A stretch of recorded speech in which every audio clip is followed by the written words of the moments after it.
before we get to the really exciting part of everything, we were able to secure some funding this year that not only are we one-on-one with technology for our staff and our teachers, which was a goal that we had, but we are now also one-on-one with our students. So now every student has their own individual school-provided laptop device so that they are able to remote learn both in this COVID period, but also that we can do more in the classrooms. A lot of what's happening now is you're not seeing the traditional, you'd have to go to the library to do your studying. But teachers are now trying to show students, when you go to college and you're writing a research paper, this is the database you'll have to look at. And this is how you navigate through that. So we're actually, now that we have all of that technology there, we're incorporating more and more of that into the curriculum itself, because if we have the infrastructure that's there, we should be getting into the 21st century now that we just hit the 20th century. So very exciting to see that there. Took a little bit of outside the box thinking. We saw the kind of the roller coaster of different things that hit the fast part of the market because of the pandemic. You know, first it was masks. No one could find a mask at first, and then thermometers, and then you were lucky if you got something in a couple months. Well, in August, a lot of that was Chromebooks and laptops and iPads and Surfaces and things like that, because there were so many students looking to buy them for the new school year. So what we did was we obtained just over $500,000 in funding, and we told our teachers in a mass email that tax-free weekend was coming up that weekend. So if any teacher went out and bought a Chromebook, that was their Chromebook for the year, we would reimburse them fully, because it was tax-free weekend, so we didn't have to worry about sales tax. We would reimburse them fully for the cost of that. That was their Chromebook from then on out, as for their entire time that they taught at Gardner Public Schools until they left. Well, what that did was that opened up the devices that we had previously given them in the spring that we could now give to a student. But what we didn't expect was teachers went out and were buying 7 Chromebooks each. So we now have a brand new device for all of our teachers and all of our students, and that's the first time we've ever been able to say that in Gardner Public Schools. So we have that capability now a lot more than we did before, and we're using it. And I'm really excited to see where we continue to use it after this is all done too. Speaking of technology in the schools too, we also got a approval to enter into a program with the Commonwealth where we'll actually be starting Gardner High School's first trade program. And it'll be in the manufacturing track. Now, under the current state laws, if Monty Tech currently offers a trade, we are not allowed legally to offer that same trade at Gardner Public Schools. So we tried to see what we had here in Gardner to play off of. And one of the things that we looked at was Garlock Printing. Garlock Printing is one of our main manufacturers that we still have here in Gardner that recently expanded to add their second plant in Reno, Nevada. So we're thinking they're expanding, they're growing. So now we are actually partnering with them. We just got a bunch of brand new technology equipment that the state paid for to actually teach manufacturing as a track to students at Gardner High. But unlike Monty Tech, or 1 week academic, 1 week trade, we can actually teach that as a block in the regular schedule. So you're getting a little bit of that trade education every day. So it's a continuous flow of information as that's going there. And we're expanding it a little bit too with partnering with the local community college to see if you can actually get college credits from participating in that trade, as well as your license. So really excited to see that that'll take place beginning next school year is when we'll officially launch it. But we just got all of the equipment to officially make it set in stone that that's going to happen. The pandemic, the last thing that constituted for us here was we were also able to offer free preschool this year. And it's something that we're looking to continue going. While we have limited spots in the preschool this year, just because of spatial requirements in our buildings, that is something we're looking to see if we can continue. Normally we were charging $250 a month for preschool services here because we only did free K through 12. So now we'll look to see if we can continue that just to help alleviate some of the financial issues that people have had in the past year that aren't just for this year, but will probably carry on in the long-term effects in the future. So that's some of the stuff we're doing generally with the schools. And I told you that I have a couple pictures to share, and this is where we're getting to the first one. I believe I have the ability to share my screen from this here. Um, the first thing that I'd like to show you all is our new elementary school building that will have its groundbreaking tomorrow morning. This is really exciting for us here. Gardner's never actually had a building built to be an elementary school. Oh, I hit the wrong button there. Our last elementary school building was built when Lincoln was president. Everything else has been a middle school that's been repurposed to be an elementary school. The current pre-K through second grade school that we have actually has step stools leading up to the urinals because it was built as a junior high school and students are smaller, younger than that. So we'll finally have our own elementary school built. The groundbreaking, like I said, is going to take place tomorrow. It's going to be located off of Pearl Street. So you'll see Pearl Street is here. Stump Pond is that little pond that you see across the street from Dunn Park, which just got cut out right over here. And it'll go up and around. The contractors are actually calling this the school in the woods. And it's supposed to give students a really nice just atmosphere where you can look out the classroom window and there's a nice wooded area. You can see the birds. And the theme of the school on the inside too is the school in the woods. So there's different murals and brickwork and stuff like that to help out there. This $70 million project is now $70 million. It actually came in $9 million under budget, which we were great to hear during the middle of the pandemic. And the first year students are set to be in this brand new elementary school is going to be the fall of 2022. Kind of cool for the city because that's also our 100th year as a city. So it's a neat little play on there. The name will be announced next Tuesday. We've got a survey going around to a couple of our parents and students in the school district right now. The finalists are Gardner Elementary or Chair City Elementary. People kind of wanted to stray away from naming it after a specific person just because we hope to be in the school building 50 to 100 years from now. And we want to make sure people know what the school building is rather than having it named after someone who may be relevant now, but people who may not know who that person was in the community in the future. But it will connect over to Gardner High School.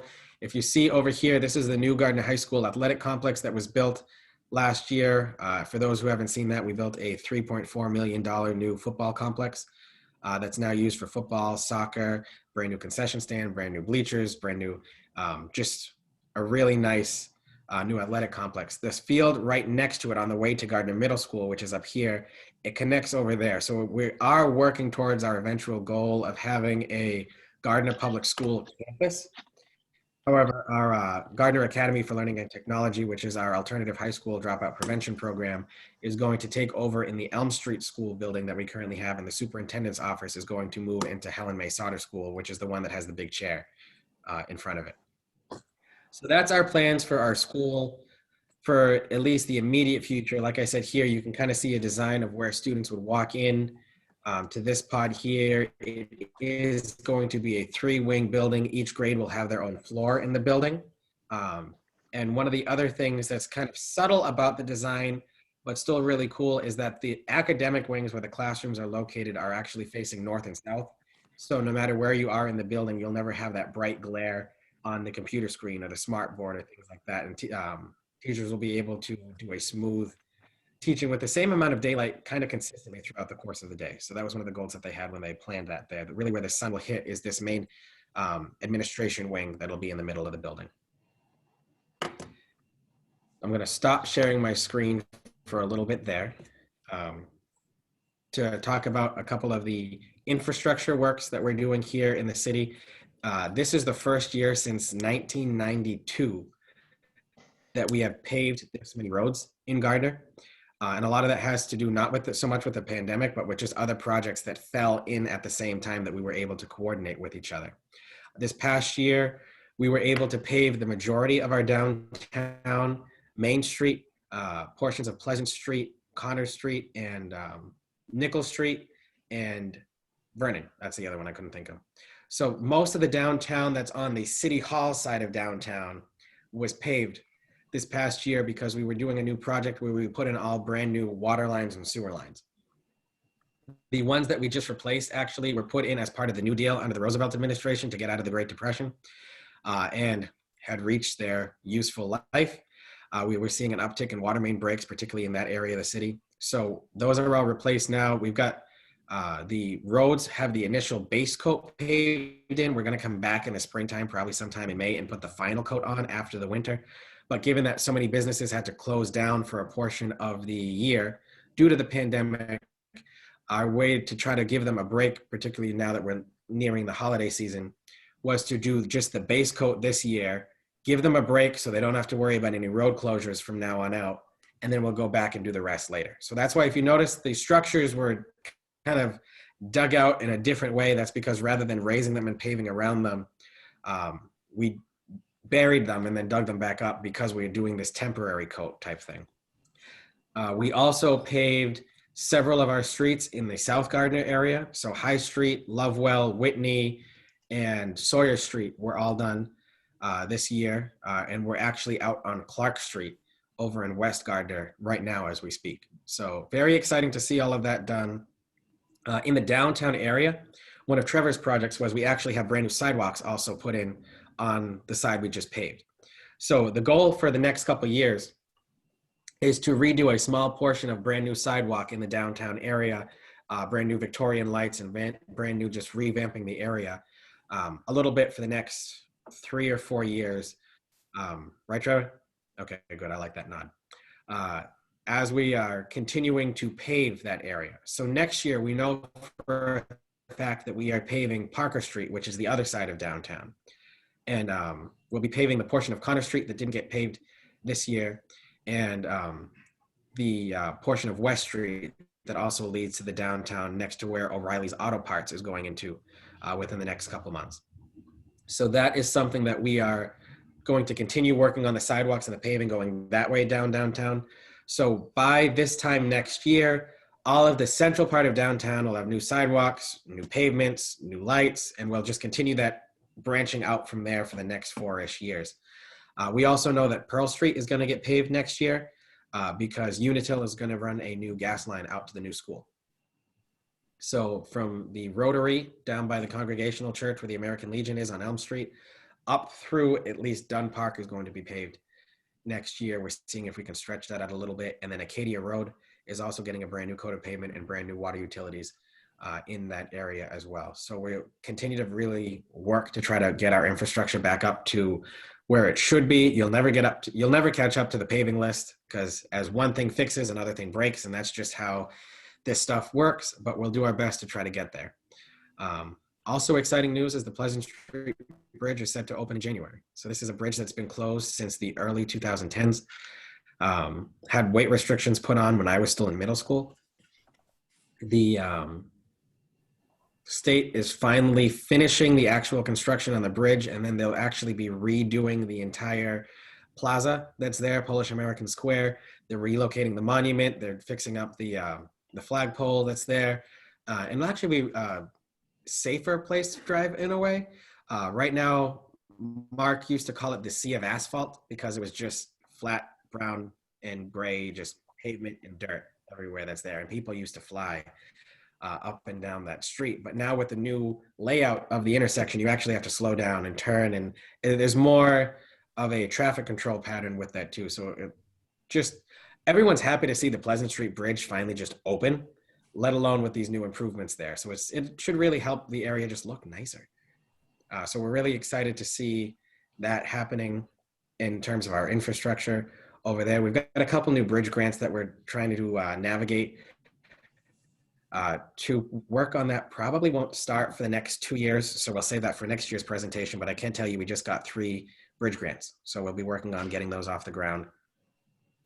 The last thing I'll say in terms of infrastructure is we finally got our TIP project funded for next year. This is something that we've been trying to plan for the last 9 years. And our DPW director actually called me this morning to say that Pearson Boulevard from Williams Restaurant up through past Horrigan's, past TD Bank, past GFA, all the way to the Rotary, we'll be getting new sidewalks and new paving done over there too.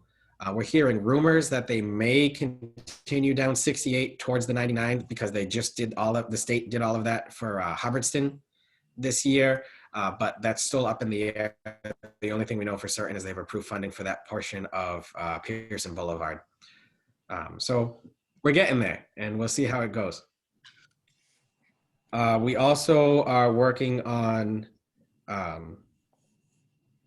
getting Comcast. I've got a little cheat sheet here just in case, because I know sometimes I deal with this every day, that it's all just compartmentalized in the back here, that I'm going to forget it, or I'm going to kick myself after we hang up and be like, oh, I forgot to mention that. So I do have my notes here. If you see me looking down, that's all that is there, just my bullet points. But Comcast has been working with us, and actually Congresswoman Trahan's office. We had 4 streets in the city that didn't have access to high-speed internet. We are lucky that by mid-January, every street in the city is going to finally have access to high-speed broadband capacity. That's something we didn't have before. And those streets are Kelton, Stone, Wheeler, and Raymond. Right now, they only had DLS and dial-up options there. So we are finally getting high-speed internet out there, and that should be completed by the middle of January, I'm going to say, is the ballpark time we're getting from Comcast. And you never know how things go, particularly if it snows or not, but that's the goal that we're getting now. We're continuing to work on re-upping our recreation opportunities. We have been making some upgrades to the Oval Case playground. That playground, I feel like it has 12 different names to it. I've heard it called Oval Case. I've heard it called the Fantasy Playground, the Up, Down, All Around. It's off of Clark Street, and you may know it from the wooden structures that it's traditionally had in that area. We are working on fixing the wooden structures just because there's a neat old-time feel when you get to go on those. So we aren't fully replacing them, but we're repairing them. But we also partnered with the Solid as a Rock Foundation, which is a new local nonprofit that was started in memory of our late Deputy Police Chief, Rock Barrio. They've done a couple of fundraisers, a couple of 5Ks, and they were able to donate a bunch of new playground equipment and rubber mulch. So now you've got the old and the new at that location here. So you've got the old time wooden structures that my father played on, I played on, and then you've got the newer structures that my cousins are on now. It's just a neat feel to see the old and the new together there and how they can blend in with each other. It's one of the highlights that we really have in our recreation areas there. We're working with our DPW. They just put in a brand new walking trail around Pearly Brook. This one's a little hard to try to pinpoint where it is. So that is another one of the pictures that we have here to show you, just so you can see. Let me scroll down to that here. But for those of you who have been on Clark Street, you know the little reservoir that we have. It looks like a pump station, and it's right by where the Beagle Club is located.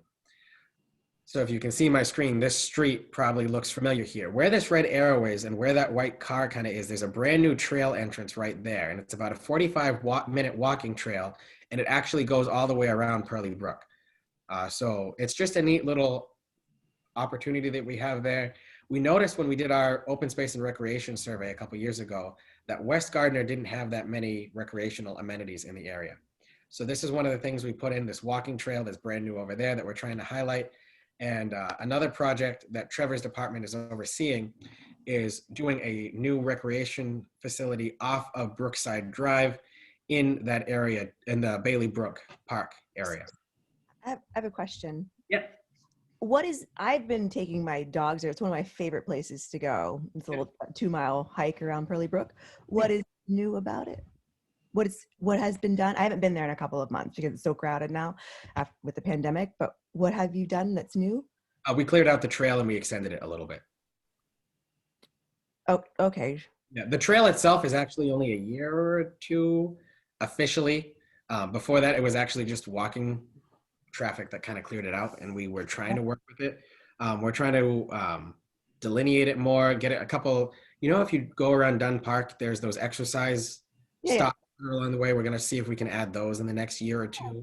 That'll be awesome. Just make it a new walking trail that's out there. So to the Bailey Brook Park program, we're seeing if we can get some type of field out there. There was a little misconception when this project started that it was going to be this massive soccer complex. That's not the case, nor was it ever the case. It was more like our other parks have baseball diamonds at them. And we're not making this brand new Little League stadium. It's just we're putting a diamond into the grass that's already in the park. So what this will be is a soccer field. There'll be a lot of hiking trails, couple different things like that nature. Again, that's in the Brookside Leo Drive area over there. It's in phase one now, which is just really the trail portion of it. There are also handicap accessible trails that are being put in over there. It's just something we don't have in many of the places too. That involves some extra grading, some extra site work there. And Trevor can talk a little bit more about that later on. But that was I'm excited to see where it goes. Now that we've kind of gotten the public perception of this massive project down to what it actually is, it'll actually be really good to see in that area. There's a lot of families that live in that area, and we just want to make it so that they have a place to go in walking distance of their home. We also are working on a couple other projects with our playgrounds and our skate park, getting that back up and going with the pandemic and just working with a lot of the pandemic stuff. So that's a lot of the non-business side of Gardner. I can take a couple questions now if people want before we kind of change gears and go into the more business and available land side of stuff here. But if there's any questions on the schools, recreations, infrastructure, I'm happy to take those if anyone has them. Congratulations, though. No, thank you very much, Tom. Welcome back. Thank you so much. It's good to be home. Yeah. I don't know if you know the answer to this off the top of your head, Mayor Mike, but in regards to the schools, what's the projected property tax raise that's going to be associated with it? It's a wash. It's a wash? Yeah, we just finished paying for the middle school this year. The middle school was built in 1997. And so it was this project was timed specifically so that as that debt came off, this debt was going on in an equivalent amount. Okay, so it didn't require additional overrides, or you're not projecting the additional overrides? We did not even go for an override. It's just under our debt that we have under the tax levy, and it's just a wash from what we've been paying for the middle school since 97. No, it's good to know because I have a lot of folks who ask, knowing that the school project was going to begin, what's that going to do to property taxes? So that's great. Yeah, yeah. So it's a net wash at that point for the new school. Tammy, I see you were going to ask something too. I was just curious about, I get asked all the time about what new built businesses are going to go by the 99. And, you know, you just hear. Next thing on the list. So okay, sorry. No problem. Right. We can certainly go back to those questions about the schools, our recreation, all that stuff after. But I knew that's what everyone was looking for. And there are actually a couple openings there too. So if you hear of anyone who's looking for a spot, we can certainly put those out here. I just see something in the chat. Oh, that's not for me. Okay. So what businesses are going by the 99? So we've got a couple slides here, but really it's just one slide that I decided to break down because it's kind of hard to see. So this is the Timpani Crossroads layout that's currently being worked on that skipped. We'll get to this. There we go. Okay, so this is the Timpani Crossroads layout that's currently there. This is the official flyer that they're currently giving out, and I broke it out into a couple places over here, and we'll get to those specifically, but there are going to be 3 buildings total, the 99 being one of them that's already constructed. The Williams building is currently under construction, and then the Gendith building will be built sometime in the early spring. Williams and Gendith, no name other than that. When there was an initial plan for a residential housing units in the area, those were the names of the streets that were on the plans, was Williams and Gendith. So they actually just named the buildings after those. But I kind of tilted the picture so you could actually see it as if you were driving in the area. Salvador's Used Auto Lots is here. The Gardner Cinemas is up here. So if you're driving this way on 68, you'll see the 99 here. The building that you're currently seeing right here is the Williams building. That's the one that's currently under construction. The one that is contract pending And this is the one that's closer to the 99. So if you're looking at this option here, it's right where this purple arrow here. That is going to be a cannabis dispensary. I understand that this still has an odd feeling with several people in the community. Gardner was one of the communities that voted yes on that ballot initiative, so we were unable to ban it even if we wanted to. But to put this into perspective, we got Sanctuary Medicinals, which is our current dispensary's annual public financing report for the city. In the past quarter, they took in just over $4.1 million in sales, and the city got $41,000 of that in our host community agreement contract that we have with them. And then we also have a provision in that contract that they'll make a $5,000 donation to a local charity with that. So yes, it is odd to hear that we're opening another marijuana dispensary, but we're using them to the best of our advantage to try to help the community here. We have a 1% agreement with Sanctuary. HCAs can go up to 3%. So there could be a big financial benefit to the city as a whole to try to alleviate the overall tax burden that we're placing on the residents here because they're open here. And quite honestly, they're here. We get them or we lose the revenue, or they're just going to come and we try to fight it for something that we wouldn't win anyway in the end. So that's what's under contract here.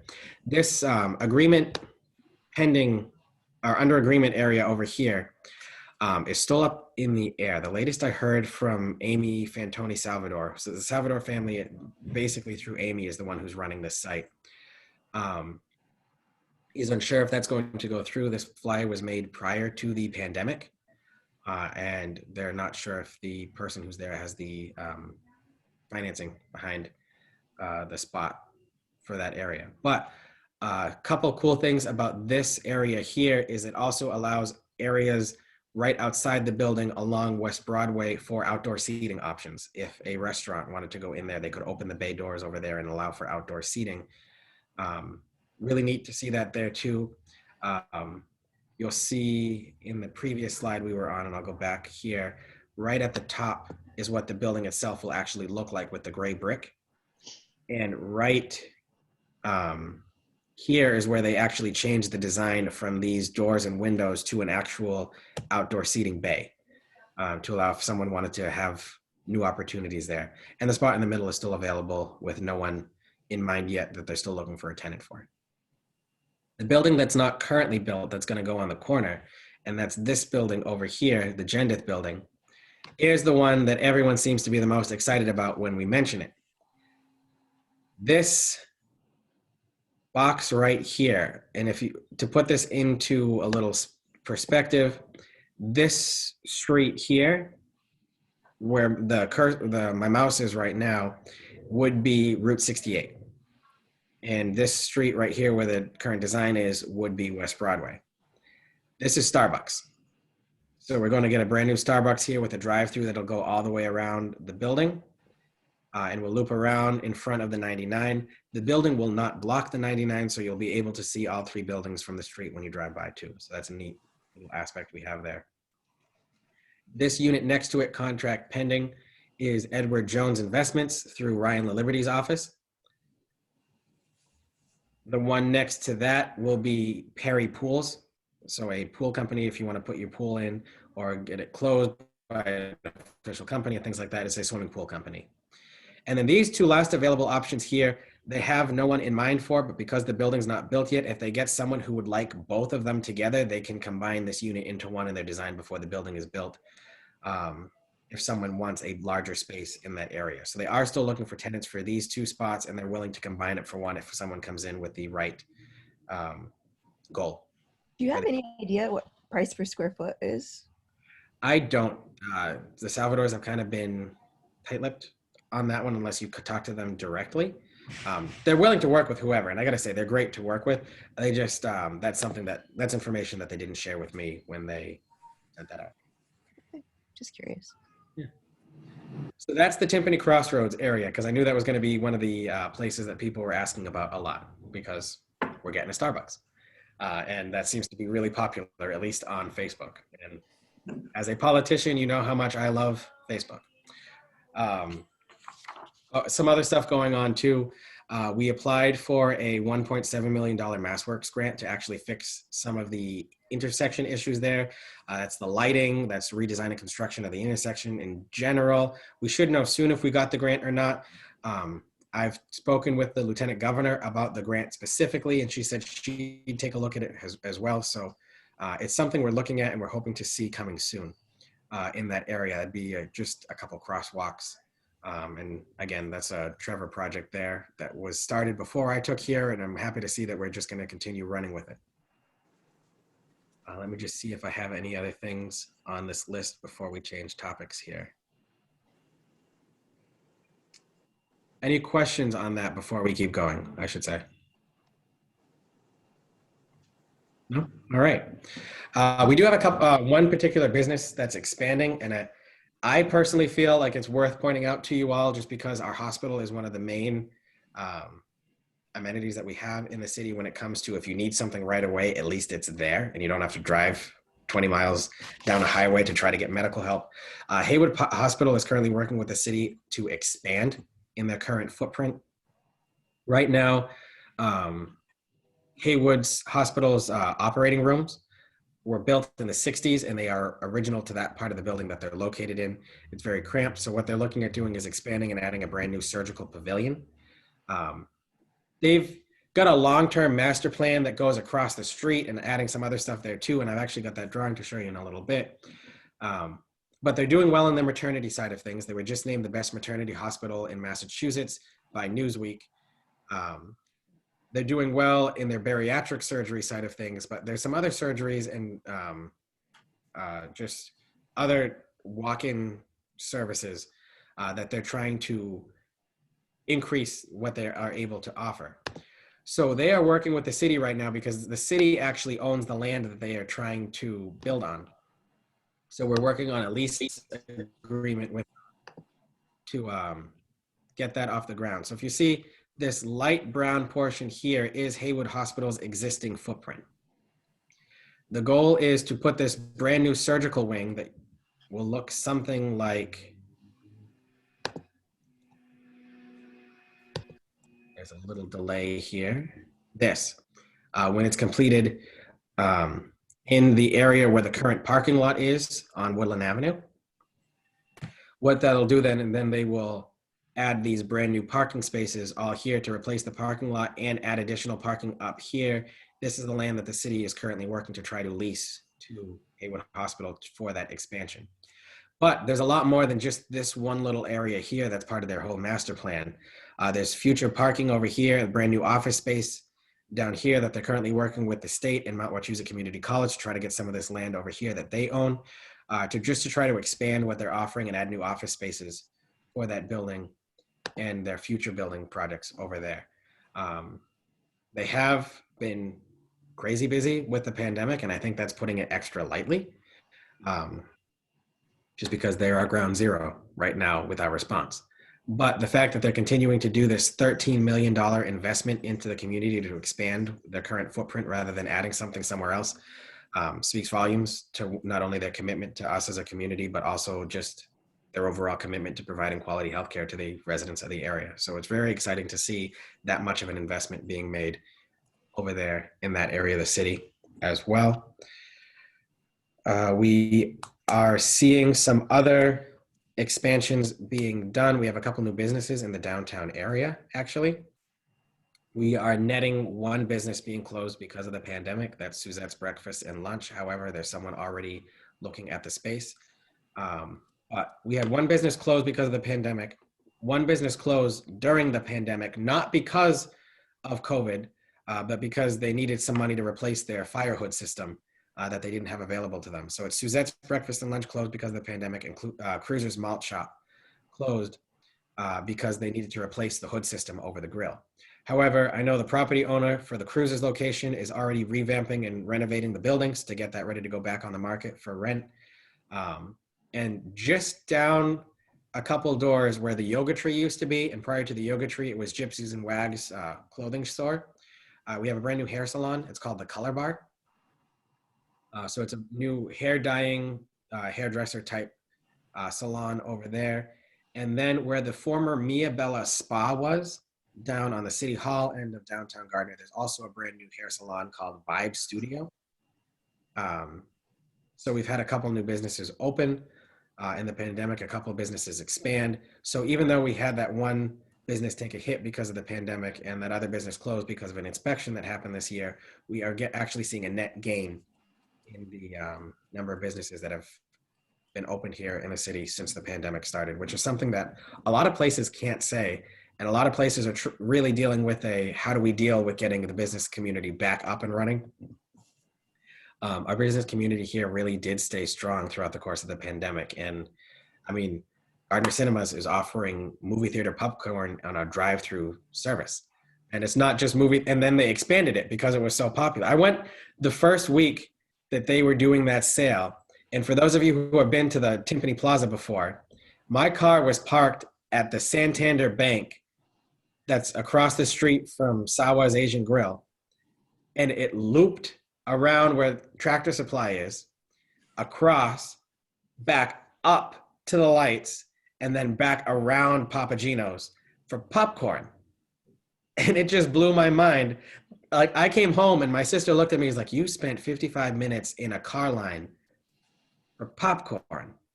And I was like, yeah, it's movie theater popcorn. Like, it's just different getting it from a movie theater than your microwave. And I feel like that was one of the best things that they had going for them when all of this shutdown happened. And they've since expanded. So now you can get nachos and ice cream sandwiches and pretzels and mozzarella sticks and hot dogs. You can order out basically like a baseball game meal from Gardner Cinemas on a takeout basis now. So businesses are thinking outside the box. I just want to say, anybody who has not had those ice cream sandwiches, they are not just ice cream sandwiches. They are like gourmet, amazing, so delicious ice cream sandwiches. So if you have not tried them from the movie theater, I suggest you so. And they're bricks.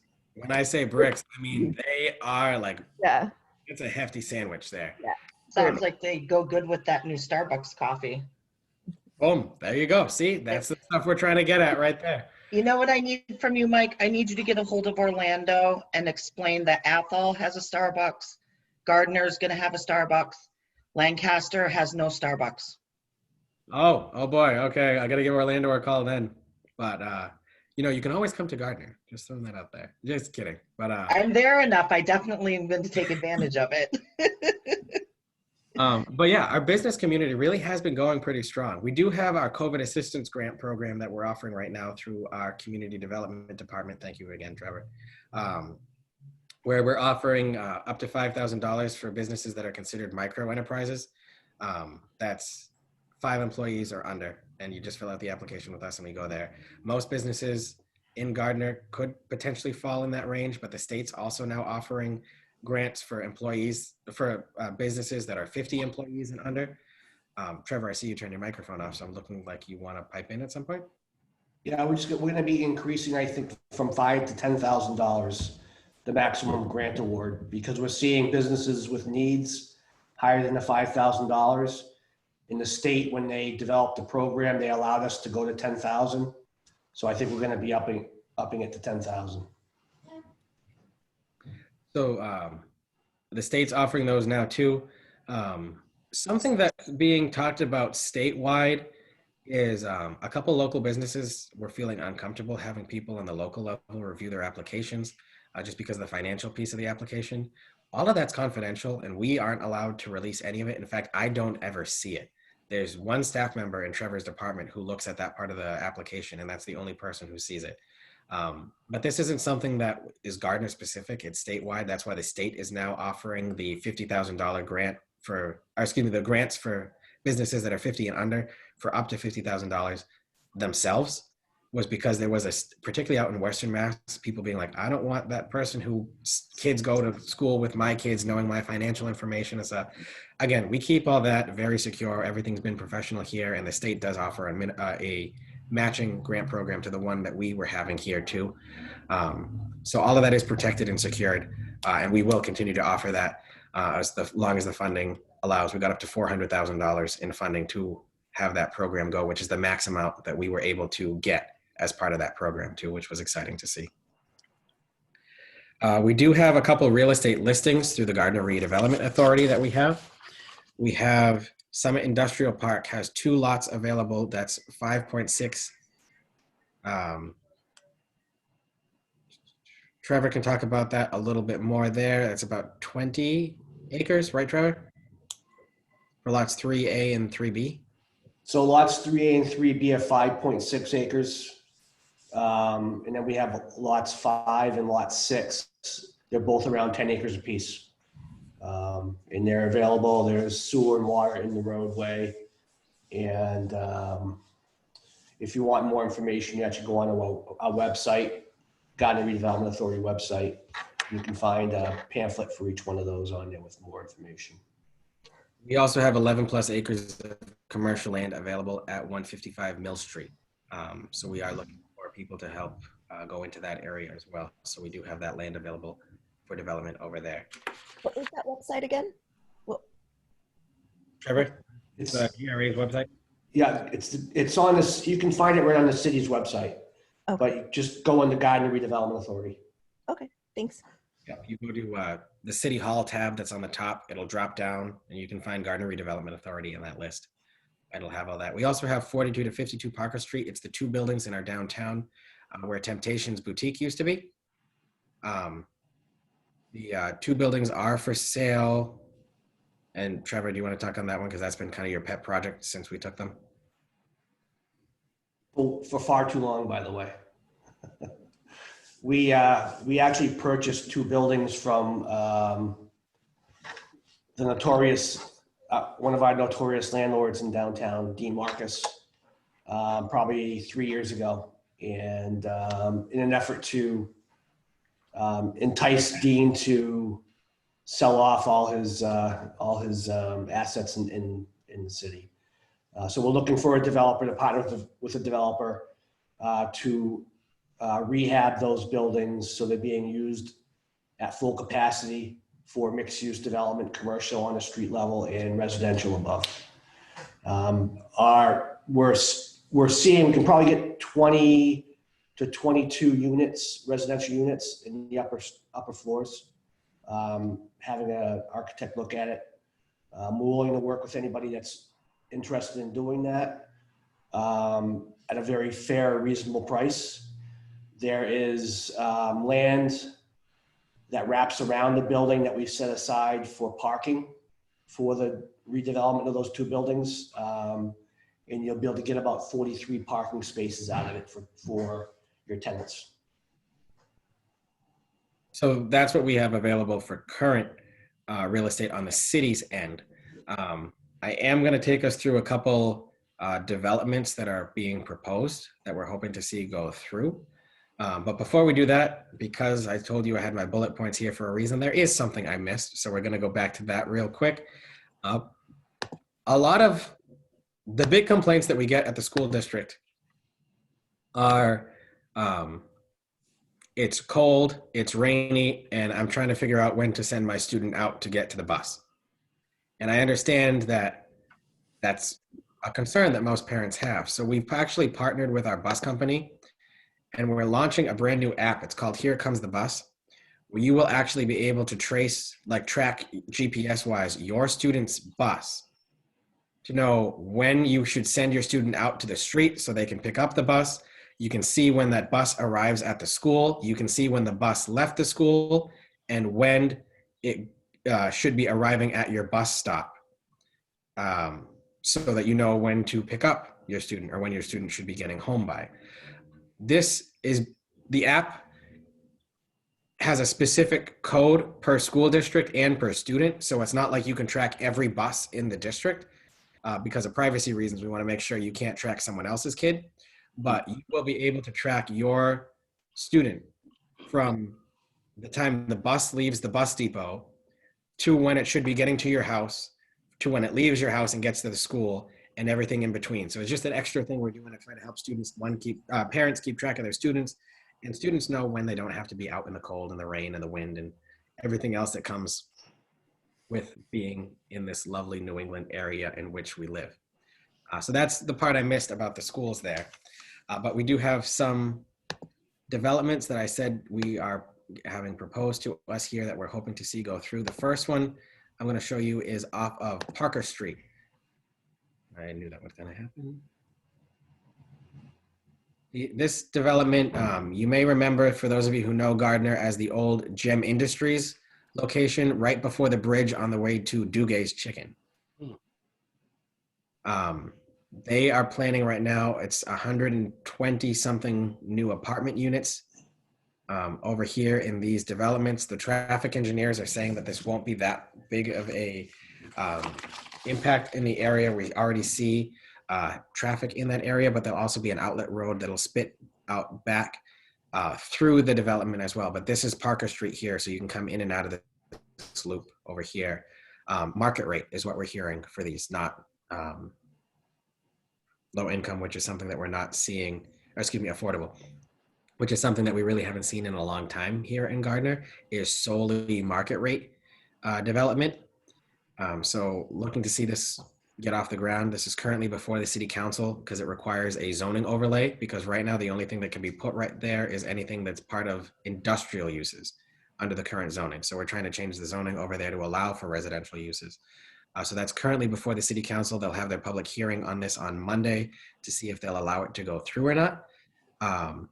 But just excited to see a developer who wants to come in and do something like this in the area. We're seeing a lot of our real estate, and you guys know this more than I do, a lot of our real estate transactions be people coming from out east. And I think in my mayor's crystal ball, if you will, that's going to continue more and more now because of the pandemic. A lot more people are working from home, and a lot of businesses are realizing that they can have people work from home. On the legal side of things, what we're getting at law school is that a lot of law firms are now, your typical law firm, you think about it, it's this big fancy building that's probably a high rise somewhere in the seaport, or has this massive conference room table, and it's, you know, your usual thing like you'd see in a movie. But now a lot of law firms are actually moving towards having a very, very small storefront that you actually spend your money to just fix up that nice storefront, and then you conference Zoom with them that are working in your firm. Now, if that's happening in the legal field, that we're seeing an like mass exodus of these nice law firms in Boston into people working from home, and then only coming into the office when you have a meeting that you need a conference table for, I can't imagine what that's going to do to other industries outside the legal field that you already have that one-on-one just perception with it. So as more companies move to a more remote definition of how they run, for lack of a better term, I'm sure we'll see a lot more people moving out to this area from the higher priced greater Boston area to Worcester County and around. We saw it in Rutland. I was lucky if we could sell a house in Rutland for under $450,000. Now, in Gardner, I'm in the market for a house right now myself, and everything goes over too. And we're seeing my aide, Colin, who his camera didn't actually work, so he's actually on the other side of the table for me over here, got a report that houses in Gardner right now are selling on average 104% to 107% of asking price. And it's something we haven't seen in a long time. And, you know, it's not a bad thing to have either. I mean, I say that as Mike, the mayor, not Mike, the person trying to buy a house right now. But it's neat to see. However, like I said, this requires city council approval right now. So that's up in the air as to what happens, and we'll find out more about that on Monday. This, however, is already zoned for this location. We're working with EA Fish to build a brand new apartment building over on Rear Main Street. So for those of you who don't know where Rear Main Street, also known as Derby Drive, is located, let me close my Brady Bunch screen that we have here. This is Bullnose Park. So the Stone Lions downtown are over here. Priscilla's is this corner lot over here. The Velvet Goose and John's Sports Shop are over in this area. So the police station's over here, and Cumberland Farms is here. So this is actually behind that toward the library, which is located in this area over here.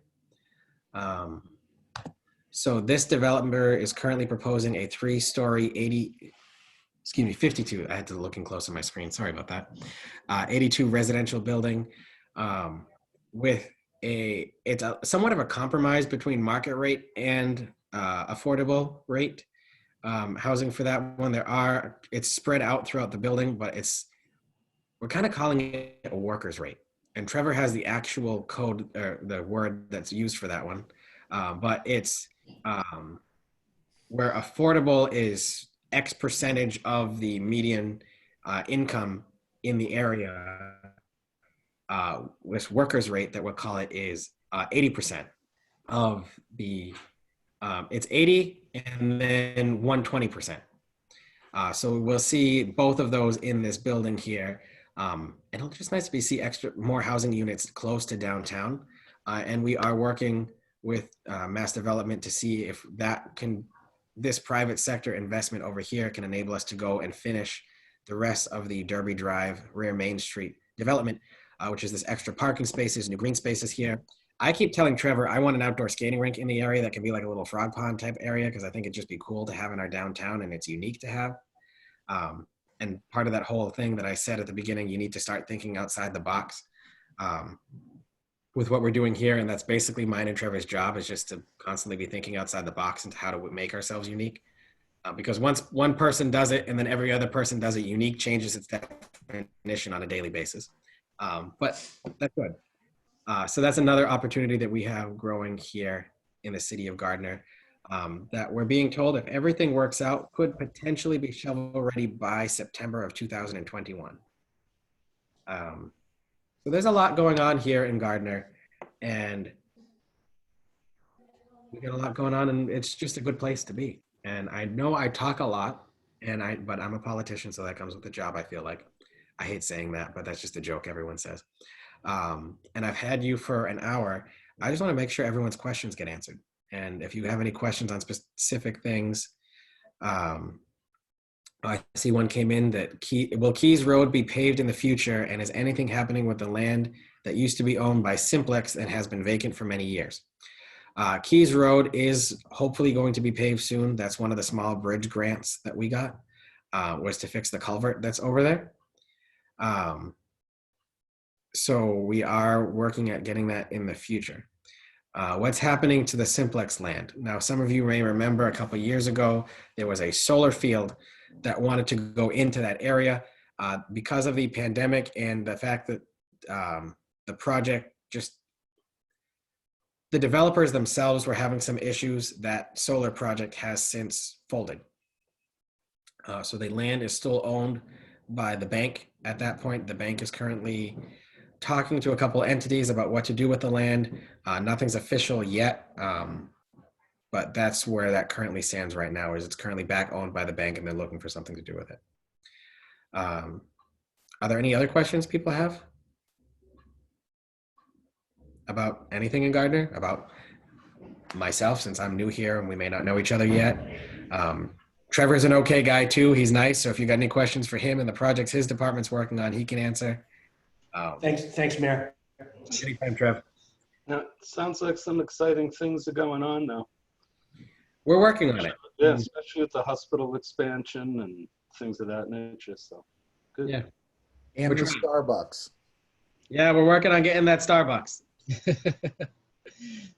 did an awesome job, Mike. I learned a ton of stuff. I didn't know 70% of what you presented. So and then thank you, Kathy and Kendra, for planning this, because these are the type of things that I need, we need to know when we're talking to people, and I just didn't know about most of this stuff. It's amazing.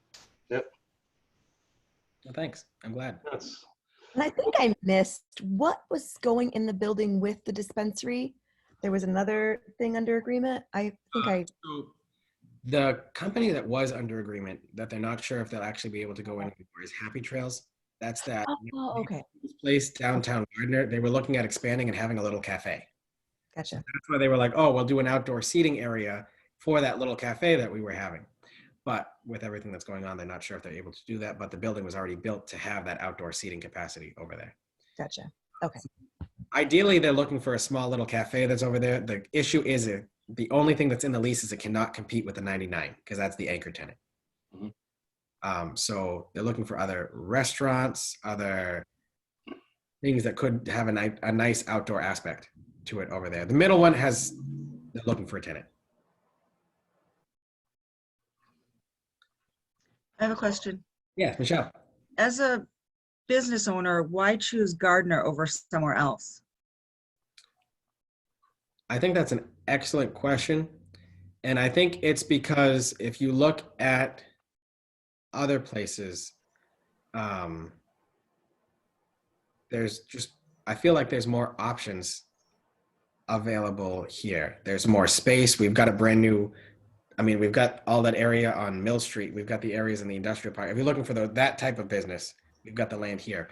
Even in our downtown, I think we're making an investment on our end to be able to work with the businesses in that area. The whole new sidewalks, new parking, new residential developments that we're trying to get in that area to get foot traffic into those businesses downtown. I'm gonna flat out say right off, and it's no secret, I'm no Dean Marcus fan, who owns some buildings still in downtown Gardner. But I can tell you, we were able to get him to put a brand new roof on his building last week, and we were able to get his tenants back in. That's how Nails 2000 just reopened last week. For those of you who don't know that story, the roof collapsed. The water was coming in and dripping onto the electrical panel. And as any first grader would know, water and electricity don't mix. So the building was closed and the tenants had to leave. It wasn't because of the pandemic. That happened before the pandemic. But we pushed, and Dean put a brand new roof on that building, and Nails 2000 is back. They got a brand new electrical system, and they got their gas fixed, and they're back open. We'll fight like hell for anyone who wants to open their business here in Gardner, because if we don't partner with you, we're not doing our job. And how can we expect you to succeed and help us out if we don't help you out with it? But the commitment's there, the investment's there, and we're working. That's what I would say. And I would say too, Michelle, like as a resident, I don't live in Gardner, but I live in East Templeton. There's just so much opportunity. We are used to having to go to Leominster for so many things. So it's so nice, you know, just having Athol open up everything that they've opened up, I think is just shows how much of a need there was for this area to have these things, because everybody's flocking there to do business and to get what they need. And it's so nice to have that, you know, alternative option as opposed to driving out to Leominster. So I mean, just Athol alone proves that there is a need for this area. And living here for 14 years, you know how many people I've moved into this area. It's so convenient right off of Route 2, and it's so much cheaper, and it's really expanding, and a lot of people are moving here. New construction is booming, and it's just, I think it's a good time. And Think about it. one of the things that I said in my inaugural address, and I'd hate to be that guy, but just because I'm so new, that's what I have to revert to, is a lot of the times the people who don't live in the area know Gardner as that little dot that pops up on the weather map whenever they're watching the news every now and then, and it's normally when the snow's coming and we're projected to be the place that has the most amount of snow falling. And we got to try, what our goal here in City Hall is to try to make it so that people see Gardner for more than just the snow dot on the map, and it sees it for what it, you know, what we actually are and what the opportunity we actually have here for it. Yeah, we've got our festivals that we normally run outside of COVID, like the Food Truck Festival, the Relay for Life being one of the top ones in New England, our downtown festivals that we have every year, the Oktoberfest and Chair Luge. When I went to college and I told my friends that we have a race every October where you make a chair into a go-kart and then race it down a hill, they looked at me like I had 7 heads. And then we went the next year to watch it and they still didn't believe it. But it just, finding these new things that just make us stand out, so we're not just the dot on the map, is what we try to do every day. So it's just different things like that we help to try to make it so that people like Gardner and have an idea like, you know what, maybe I could live there one day. Trevor, not to put you on the spot here, because I should know this too. Did the Garbos lot close yet? No, it's no longer under agreement. Okay, so the Garbos lot. Yeah, the lead tenant actually pulled out because of the time frame for closing and all that. So it's not gonna happen right now. So there is another location that we have open right now that is actually currently actively in the market. For those of you who don't know where the Garbos lot is, It's where Tractor Supply is, which is where Stop and Shop used to be. It's that area behind the brown fence on the way to Walmart. So that whole area of land right there is now also open for sale. Um, so the opportunity, again, the opportunity is there, and we're kind of taking the "if you build it, they will come" approach, if that makes sense. Where if you make it available, hopefully someone will come in and build on it so that other people come. So we're kind of taking the first step before the "if you build it," but we're doing whatever we can. What's our biggest challenges besides COVID? That's an excellent question. And I think it's perception. And it's not just perception on the outside, but perception on the inside. Another one of the things that I said at my inauguration was, while we market ourselves to the outside, we should also be marketing ourselves to ourselves. A lot of the times, I drive by the hospital every day, and I drive by the college every day. I live up on Pearl Street right now. That things become so familiar to you that it loses the fact that that's actually something that makes it special in the region. You know, a third of the city is in protected open space for recreational purposes. We've got Dunn Park, we've got the hospital, the museum, a radio station, an ice rink, a movie theater, a skate park. We've got all these things here that are great for us to have, but it's so familiar because we drive by it every day that we kind of forget it's there, type thing. So marketing ourselves not just to people on the outside, but helping us remember what's on the inside, I think, is another one of our biggest challenges. We're actually revamping our internship program because of that too. When I was still running for office, we asked a lot of the high school students, what do you want to come back to Gardner after you graduate college? And 2 people out of a class of 20 raised their hand. And I said, why? And someone was like, well, I want to go into manufacturing, and we don't have that here in Gardner. So then I was like, well, we got advanced cable ties that manufactures a zip tie is like a Kleenex version of a cable tie for a tissue type thing. Kleenex tissues, zip ties, cable ties. We've got Garlock printing. We've got other manufacturers here too. And then someone was like, well, I want to do biomedical engineering. I was like, okay, New England Peptide. They literally are biomedical engineering here in Gardner too. So we're now revamping our internship program to have a survey of our students done that says, what do you want to do as your career field? And then try to give them students a list of all of our local Gardner places that are related to that field to try to see if we can get them in as an internship so they get invested in the community and want to come back after and just feel proud of the place that they grew up in. My weekly updates. Yes, we do weekly mayor's updates. If you go on the city's brand new YouTube channel, I say brand new because we just started it in June. Once a week, I actually go on and give an update as to everything that happened in the city in the past week and some stuff to plan for. That is coming up in the week ahead. This seems to be particularly popular where people are trying to figure out where we're paving so they know where to avoid to drive or to avoid a roadblock that way. However, we just like people to know what's going on in the city. And again, this is part of the whole re-educating ourselves here. So we do have weekly mayor's updates. They're posted on the city's Facebook page, the city's website, the city's YouTube page, and they're aired on GETV. We also have, just while we're talking about the YouTube, we started a new initiative called Share City Storytime, where we have different people from across the community in the greater Gardner area actually sitting down and being filmed reading a children's book because our library is closed because they're a phase 4 reopening location. So to make sure kids still have the opportunity to hear books if they couldn't read them and to have books read to them if they can't read, we actually are releasing people reading those books on our city's YouTube page and on GETV too for anyone who wants those as well. So we are continuing to try to just increase our outreach programs that way. Excuse me, Mike. Any other questions? Tom? Yes. Kudos on keeping the tax rate down with the new elementary school coming in. Thank you. That's awesome.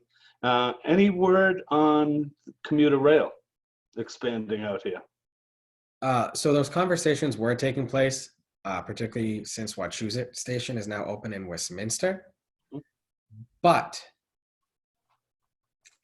I think the state right now is the state. We're hearing things like the state's budget right now is possibly going to be funded by short-term borrowing for this year with kind of a fingers crossed that the money will come in for next year. So all of those talks have been stalled since that is currently going on at their level right now. And the fact that it's almost Thanksgiving and we don't have a state budget yet. But we will continue those talks after. That is one of our goals. Good. And I think it's on us, Tom, too, to explain to buyers that it is just over in Westminster, right? It's actually pretty easily accessible. And I think we fail at that. Maybe I should speak for myself. I think I fail at that sometimes, right? Fitchburg is known for having it, but it's actually harder to get to in Fitchburg than it is to get to off of Route 2. So I think that's something we can do a better job on when we're talking to buyers. Or I can do a better job on. I don't want to speak for anyone else. No, it's true. I mean, a lot of times in my listings, especially in the remarks, if I don't have a whole lot to say, I'll tout the Gardner and the Gardner area. I mean, there's so many cultural and recreational opportunities out here, either in the city or very close by. So it's a great place. I mean, my wife and I grew up outside of Boston, and we've been out here.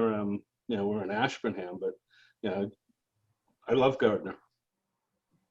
If I may, just on the commuter rail, it's probably a shorter commute for somebody to drive from Gardner to the new train station than it would be to take the train from Gardner, because the route meanders out through Ashburnham and then back into Fitchburg and then to Boston. So I think, the best, most opportune way to do it would be to lay a new track straight to Gardner, but that's probably not going to happen in our lifetime. So I think the best route would be to actually take the train at the new Wachusett station. Kurt, I see you have a question. I just wanted to pop my head up quickly and just say thank you so much, Mayor Nicholson, for all the incredible work you're doing in Gardner. As a Templeton resident, I'll tell you, most of my consumer spending dollars do go into Gardner because of a lot of the great infrastructure that has gone in there. I think you're absolutely right. In terms of the build it and they'll come mentality, we're seeing a lot of that movement right now. And Gardner is definitely one of those spots that spiked up high on the radar well in advance of a lot of the movement we saw in the last 2 years. The trend with millennials moving into urban environments and using shared infrastructure has completely reversed with COVID-19. And as a result, I would argue that Gardner is no longer a distant or rural community or distant suburb. It really has become a suburb of Boston. And we're seeing a lot of millennial buyers opting to live in this area specifically.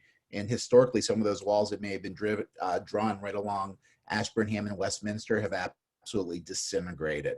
And a lot of consumers are specifically targeting Gardner and the surrounding areas right now.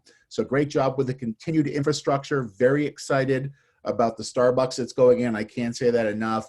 And just to Tom Rubel's point, that train and being able to jump on in Gardner and take it into the North End for dinner would be absolutely fantastic. Thank you very much, Kurt. Any other questions? I do want to introduce you to Colin.